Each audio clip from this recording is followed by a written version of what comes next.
আসসালামু আলাইকুম। আশা করি সবাই ভালো আছেন। আজকে শিরোনাম দেখে বুঝতেই পারছেন আজকে কি কথা বলবো। আসলে গত সপ্তাহটা অনেকগুলো অ্যাক্সিডেন্টের ঘটনা ঘটে গেছে। একজন রাস্তা পার হওয়ার সময় ট্রাফিক অ্যাক্সিডেন্টে ওনাকে আনকনসিয়াসলি ভাবে হসপিটালে নেওয়া হয়েছে। আরেকজন ভাই তার পরের দিন 12ই জুন 2023 তিনি ইলেকট্রিকিউটেড হয়ে মারা গেছেন, আমাদের বাংলাদেশি এক ভাই। আরেকজন 15ই জুন স্ট্রাকচার ডেমোলিশন করার সময় তিনি নিচে চাপা পড়ে মারা যায়, যাকে 6 ঘন্টা পরে উদ্ধার করা হয়। আর আরেকটা ঘটনা ঘটেছে সেম ডেতে 15ই জুন।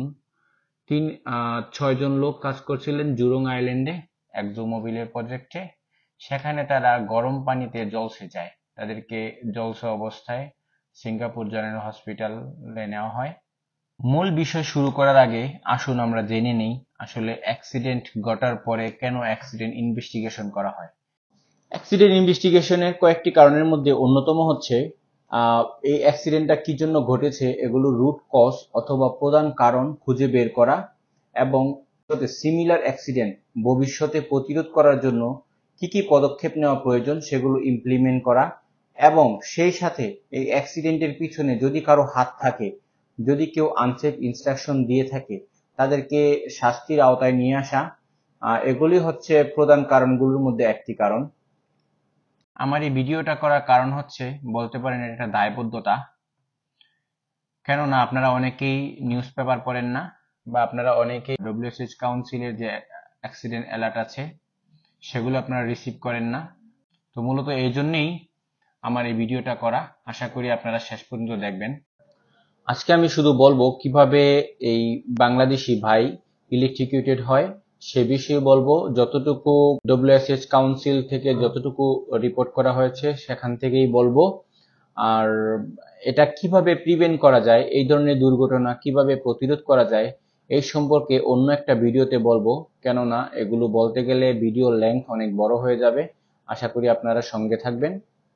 গত জুন মাসের 12 তারিখে একদল কর্মী তারা সোলার প্যানেল ইনস্টল করছিলেন একটা বিল্ডিং এর রুফে। যেখানে তারা সোলার প্যানেল ইনস্টলেশন করার সময় একজন কর্মী দেখতে পান যে একটি এক্সপোজ কেবল, মানে কেবলটা ছিঁড়া এবং সেটা থেকে ধোঁয়া নির্গত হচ্ছে। তো উনি ধোঁয়া নির্গত হওয়ার কারণে ওই কেবলটা, ওই ড্যামেজ কেবলটা উনি যখন ধরতে গিয়েছেন তখনই উনি ইলেকট্রিকিউটেড হন। সেই কর্মী ভাইকে সাথে সাথে হসপিটালে পাঠানো হয়, কিন্তু ওনাকে হসপিটালে পাঠানোর পরে উনি মৃত্যুবরণ করেন। প্রিলিমিনারি ইনভেস্টিগেশন বা প্রাথমিক তদন্তে যেটা উঠে এসেছে যে এই অ্যাক্সিডেন্টের আগে বৃষ্টি হয়েছিল। বৃষ্টির কারণে যে রুফে তারা কাজ করছিল রুফটা ভেজা ছিল, সেই ভেজা রুফের উপরে ইলেকট্রিক্যাল কেবল বিছিয়ে রাখা হয়েছিল। কিন্তু আমরা জানি ইলেকট্রিক্যাল কেবল সবসময় 2 মিটার উপরে হ্যাং আপ করতে হয়, কিন্তু ওখানে 2 মিটার উপরে হ্যাং আপ করেনি। সবাইকে বলবো ইলেকট্রিক্যাল কেবল এটাকে কেউ লাইটলি নিবেন না। আমরা কিন্তু সবাই কোনো না কোনো ভাবে এই ইলেকট্রিক্যাল কেবলগুলো কিন্তু ব্যবহার করছি, হ্যান্ড টুলসের সাথে ব্যবহার করছি, অন্যান্য যে কোনো কাজে আমরা ব্যবহার করছি। তা ইলেকট্রিক্যাল কেবল এটা অনেক সময় আমরা দেখি যে নেগলিজেন্সি করে সাইডে, কিন্তু এটা কখনো করবেন না। ইলেকট্রিক্যাল কেবল সবসময় 2 মিটার উপরে হ্যাং আপ করবেন, যাতে করে এই ধরনের অ্যাক্সিডেন্টগুলো ভবিষ্যতে প্রিভেন্ট করা যায়। আমরা জানি সিঙ্গাপুরে প্রতিটা অ্যাক্সিডেন্টের প্রপার ইনভেস্টিগেশন করা হয়, যাতে করে সিমিলার অ্যাক্সিডেন্টগুলো ভবিষ্যতে প্রতিরোধ করা যায়, এবং সবার সাথে পরামর্শ করে একটি পরিকল্পনা প্রণয়ন করা হয়, একটি অ্যাকশন প্ল্যান প্রণয়ন করা হয়, যাতে করে ভবিষ্যতে সিমিলার অ্যাক্সিডেন্টগুলো প্রতিরোধ করা যায়। একজন প্রবাসীর মৃত্যু যেমন তার পরিবারের জন্য বেদনাদায়ক, ঠিক সেরকমই বেদনাদায়ক তার সহকর্মী এবং অন্যান্য প্রবাসীদের জন্য। প্রবাসী যদি দুর্ঘটনা কবলিত হয়ে হসপিটালে ভর্তি হয়ে থাকেন তাহলে কিন্তু তাকে দেখার মতো কেউ থাকে না। প্রবাসে দুর্ঘটনা অথবা মৃত্যু এটা কখনোই কারোর জন্য কাম্য নয়। তাই চলুন আমরা এখন থেকেই সতর্কভাবে কাজ করি, সেফ ওয়ার্ক প্রসিডিওর ফলো করি, সেফ ওয়ার্ক প্র্যাকটিস ফলো করে আমরা কাজ করি, কোনো ধরনের নেগলিজেন্সি আশ্রয় না নিই। সবসময় যেন আমরা ডব্লিউএসএইচ অ্যাক্ট মেনে চলি, সাইডের যে ইনহাউস রুলস আছে ইনহাউস রুলসগুলো মেনে চলি, তাহলেই এই ধরনের অ্যাক্সিডেন্টগুলো প্রতিরোধ করা সম্ভব। আজকে আমার এই ভিডিওটি করার উদ্দেশ্য একই কারণ, যাতে করে আপনারা সতর্কতা অবলম্বন করেন এবং ভবিষ্যতে সিমিলার অ্যাক্সিডেন্টগুলো প্রতিরোধে আপনারা আপনাদের প্রয়োজনীয় ব্যবস্থা গ্রহণ করেন। মনে রাখবেন, আপনার জীবনের মূল্য অনেক।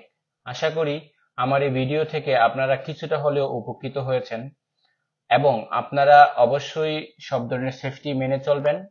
আমাদের প্রত্যাশা, আপনারা যেভাবে সেফলি সিঙ্গাপুরে এসেছেন ঠিক সেফলি আপনারা আপনাদের নিজের দেশে ফিরে যাবেন। আপনাদের সন্তান, আপনাদের পিতামাতা, আপনাদের ভাই বোন, আপনাদের পরিবারবর্গ এবং বন্ধু বান্ধব সবাই কিন্তু আপনাদের দিকে তাকিয়ে আছে। আশা করি আপনারা প্রত্যেকেই আপনাদের নিরাপত্তার স্বার্থে, পরিবারের নিরাপত্তার স্বার্থে নিরাপদে কাজ করবেন এবং সুস্থ থাকবেন। নতুন কোনো ভিডিও নিয়ে আবারও আপনাদের সামনে হাজির হব।